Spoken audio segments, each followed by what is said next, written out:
Okay, so sorry about that. Hopefully I can figure out how to splice these together.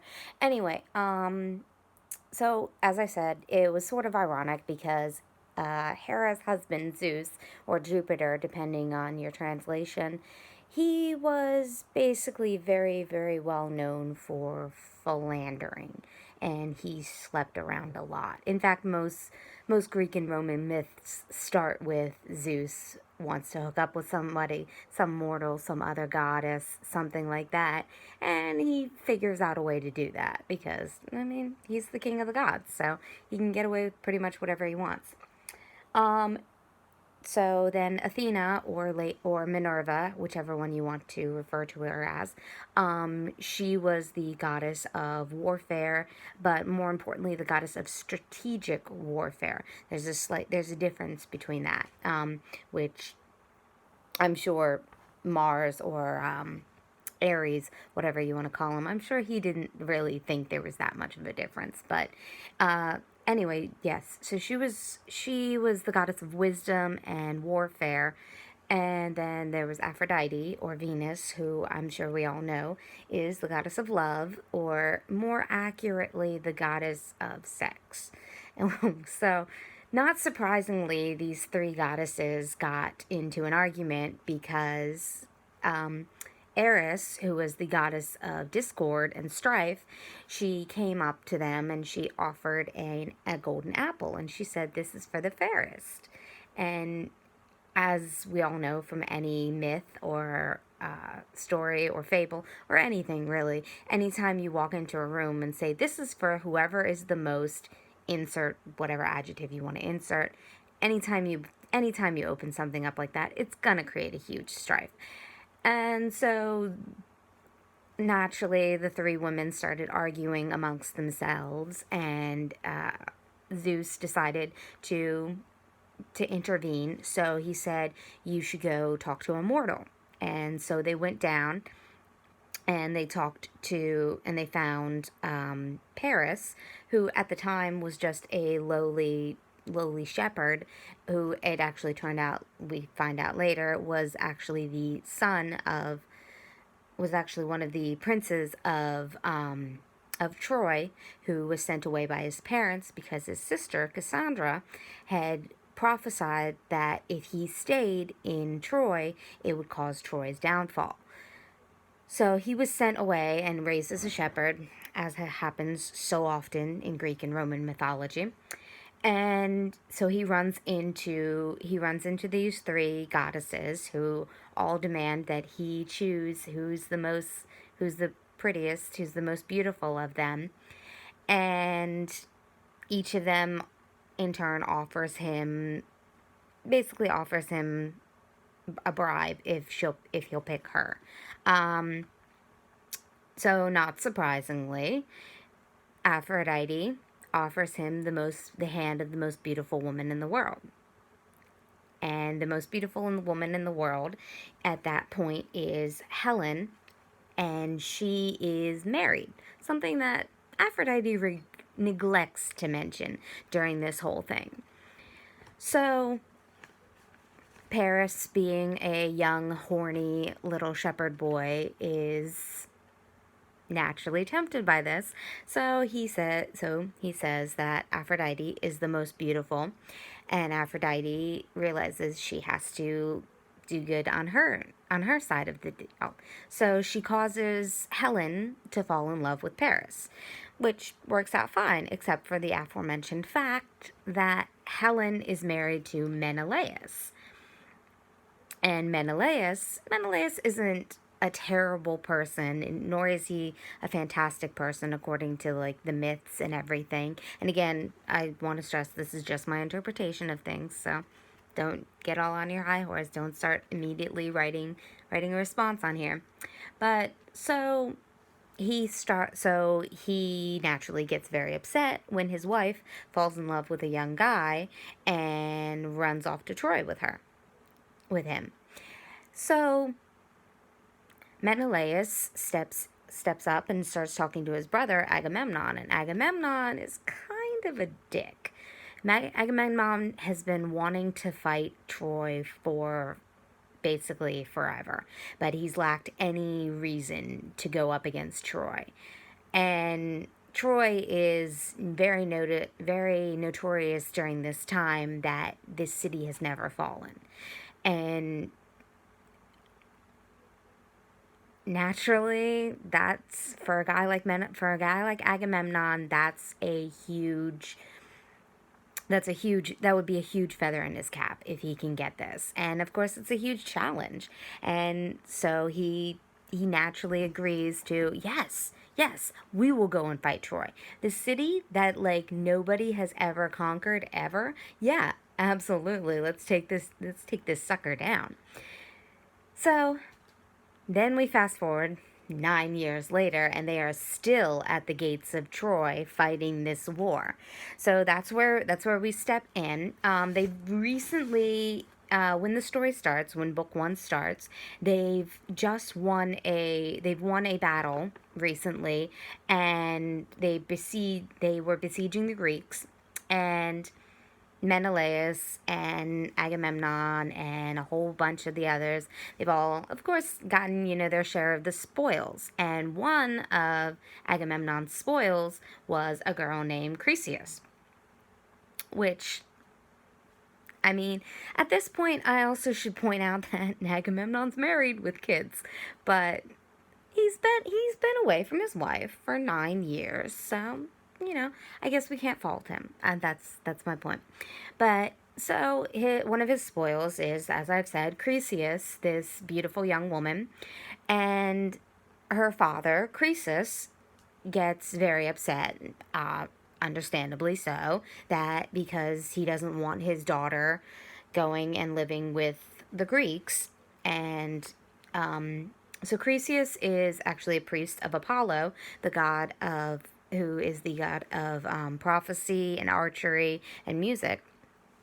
So Croesus talks to Apollo and says, well, not talks to him, but like makes an invocation to Apollo and tells him that, hey, I'd really like my daughter back. And as one of your faithful servants, as one of your priests, as one of the guys that like make sure that your will on earth is done via me, think you could maybe swing it to make that happen? So Apollo, who it's not really specified, but it seems like he's been kind of neutral during this whole thing, but he decides, what the hell? You know what? Croesus has been such a good little priest to me, and it's just one girl. Yeah, yeah. He's like, so you go. So he's like, all right, Croesus, you go talk to the Greeks. See what happens. So Croesus talks to the Greeks. The Greeks, mainly Agamemnon, is like, no. I'm gonna hang on to this chick because she's kind of hot and I'm a little horny. That's again not what he says, but you get the point. So Croesus talks to Apollo, and Apollo's like, fine, I'll do something. So Apollo goes down and basically spreads plague and pestilence through the Greek battlements. So this supposedly goes on for about 9 days, and finally everyone is getting fed up with it because people are dying left and right, and they're not even in the middle of a war, so it's not even an honorable death or anything like that. So Achilles, who is the leader of the Myrmidon contingent, gets called in to deal with the thing. And Achilles is kind of a no-nonsense type guy. He's well renowned as like the best fighter. He's got pretty good ideas. He's not quite Odysseus level. Odysseus is like upper echelon in terms of good ideas. Odysseus, as we find out later, is actually a favorite of Minerva / Athena, whatever. I think we'll call her Athena for this because this does take place in ancient Greece rather than ancient Roman. So I think we're going to go ahead and stick, I'm going to say now we're going to go ahead and stick with the Greek names. But if anybody has any confusion, look it up. Anyway, so Achilles goes and talks to Agamemnon and is like, dude, just send the girl back. She's just not worth it. Just send her back. It'll be fine.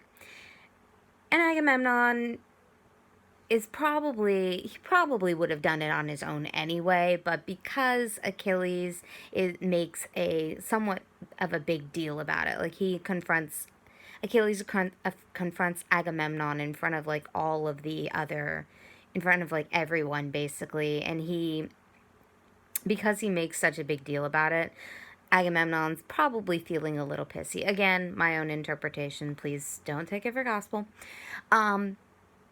So Agamemnon's like, sure, you know what? I'll send her back if it'll stop this plague. He's like, but it's not fair that I have to send back my thing. It's like, you, Achilles, should also suffer. So Achilles had recently taken a captive Briseis, and he was pretty fond of her. Like, Achilles doesn't strike me during this exchange. He doesn't strike me as the kind to just take a girl because he feels like taking a girl. No, he seems to be a little more considerate, I guess.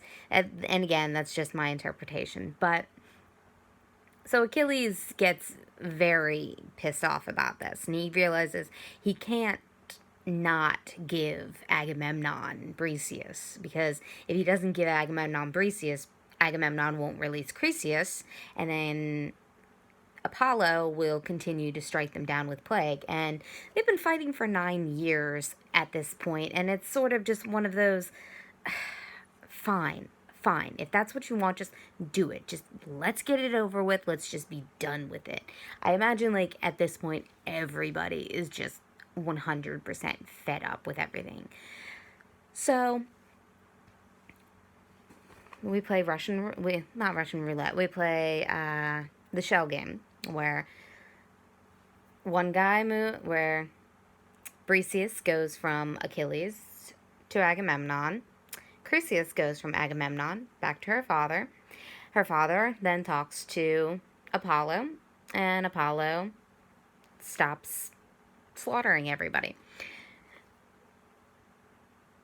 But Achilles is still not really very happy about this. He doesn't appreciate being, shown up and being made to give back something like basically like a child at this point.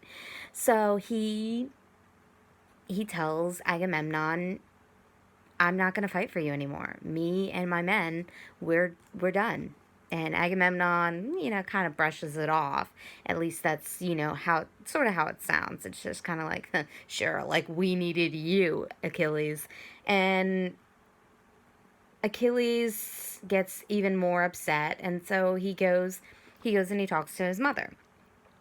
He's a bit of a mama's boy, but we won't even begin to touch that one, because the subject of mama's boys in Greek and Roman mythology is anyway, back to this. So Achilles goes and talks to his mother, Thetis. I'm terrible with these names. I'm gonna warn you guys about that right away. So he goes and talks to Thetis, and she's a sea nymph, and we'll get more into like their whole backstory later as it becomes more and more relevant. But she's also someone that Zeus is very fond of. So she's like not quite a goddess, at least not if I remember correctly. If I'm wrong, I'll come back and I'll address it in a later video. Anyway, so Thetis is one of the favorites of Zeus, and so she goes up and she talks to Zeus, and she's like, hey, what can we do about this? And Zeus is like, what do you want me to do about it? And basically, Achilles has told tells Zeus through his mother that he wants the Greeks to regret making him mad. So Achilles is like, it's not enough for Achilles that he's left and that he's told them he's not going to fight for them anymore. He wants them to want him back, which it's a classic woman scorned. Sorry, Achilles, I know that's a little emasculating, but you'll get over it. You've been dead several thousand years. You're fine. So